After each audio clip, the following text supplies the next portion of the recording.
Hello and welcome back to Classic Times.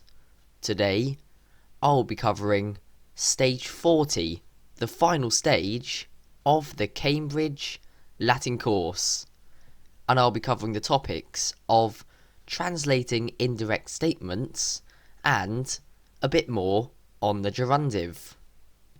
Okay, let's begin. Translating indirect statements.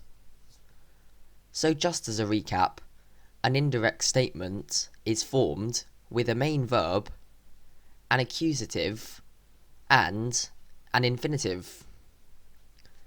So you may remember in stage 35 we met sentences in which indirect statements were introduced by a verb in the present tense, such as dico or audio. But now we're going to have a look at a few indirect statements where the verb is either in the perfect or imperfect tense. And in these scenarios, the translation changes accordingly, as we'll see in the examples later in this video. And finally, you need to think about what English does naturally when translating. And if you want to go back over indirect statements in a bit more detail, tap the pop-out banner in the top right of your screen to watch my video on stage 35. Anyway, let's move on and have a look at more uses of the gerundive. So as we've seen before, gerundives are adjectives that go like bonus, bona, bonum, and in Latin we recognise them by the letters nd at the end of the verb stem. For example, perandus, monendus, trahendus, and audiendus. And these are translated to mean must, should, or ought. But now we're going to have a look at a secondary form of the gerundive, and this is formed with the word ad, meaning to, plus the gerundive. And this is literally translated to mean for the purpose of, but much more naturally, to. And again, just like indirect statements, we'll have a look at plenty of examples after the vocab. But one last thing, if you would like to go back over gerunds and gerundives in more detail, tap the pop-out banner in the top right of your screen for my video on stage 32. Anyway, back to this video and on with the vocab. Affirmare, to declare. Amicitia is a friendship. Augere, to increase.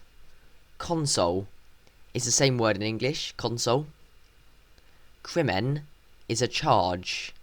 Curia, Senate House. Demum, at last. Tum demum, then at last. Existimare, to consider. Inanis, meaningless. Invidia, jealousy or envy. Lewis, light or trivial. Minari, to threaten. Mutare, to change. Obicere, to present. Probare, to prove. Prodere, to betray. Similis, similar. Socius is a companion. Suadere means to suggest. Uti means to use. And finally wideri means to seem. Okay, so that's the grammar note and vocab done. So it's now time to move on to the aforementioned examples. So firstly, let's have a look at a few examples of indirect statements with a perfect or imperfect introductory verb. Centurio dixit hostes a propinquare. The centurion said that the enemy were approaching.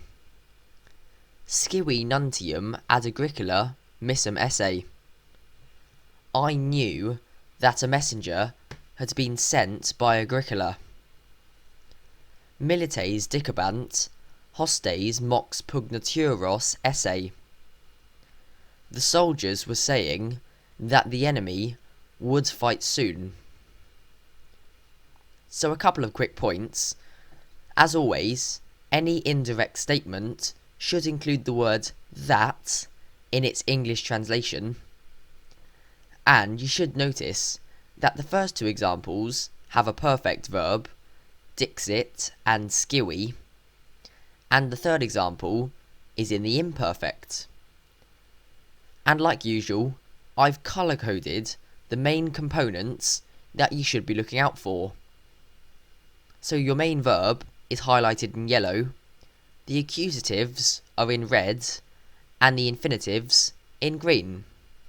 And hopefully that's clear. So now let's have a look at a few examples of gerundives with ad. Salvius admitiano ad Britanniam administrandam missus est. Salvius was sent out by Domitian for the purpose of Britain being governed. But more naturally, Salvius was sent out by Domitian to govern Britain. Juvenis ad epistulam legendam concedit. The young man sat down for the purpose of the letter being read. But again, this sounds clunky, so more naturally we would say the young man sat down to read the letter. So I've translated both of these examples more naturally with the word to. Right, so like every video that I've done so far, it's that point in the video where I'd like you to have a go at a few sentences by yourself. So pause the video and have a go at translating these. So hopefully you've had the chance to have a go at those, and as always, let's go through the answers. Audivi villas deletas esse. I heard that the houses had been destroyed. Sperabant puellam recitaturam esse. They were hoping that the girl would recite. Quintus ad Salvium accusandum surrexit. Quintus stood up to accuse Salvius. So if you managed to achieve 3 out of 3, I am very impressed. Well done. You must have understood the topic really well. If you managed to achieve 2 marks out of 3, that is still good going. Well done. And if you only managed to achieve 1 out of 3, I'm afraid that's an indirect failure. But don't worry, a few more examples and a bit more practice, and you'll be up to scratch in no time. Well done anyway. And ignore my puns. Couldn't help myself as always. Okay, so I'm gonna leave it there for the end of this video, and we'll come back for a second part to finish off the Cambridge Latin course. But anyway, let's summarise half of stage 40 that we've met so far. Indirect statements. These are formed, as always, with a main verb, an accusative, and an infinitive. And the main verb, as we've seen, can be present, perfect, or imperfect, and your translation will vary accordingly. But just to remember, indirect statements should always be translated with the word that. And as always, you're looking for a natural sounding translation. And finally, gerundives with ad. These are formed with the word ad plus a gerundive. And they're literally translated to mean for the purpose of, but as we've already seen, you should translate them with the word to for a more natural sounding translation. So thanks a lot for watching, and join me in my next video for the final part 2, of Stage 40 of the Cambridge Latin course.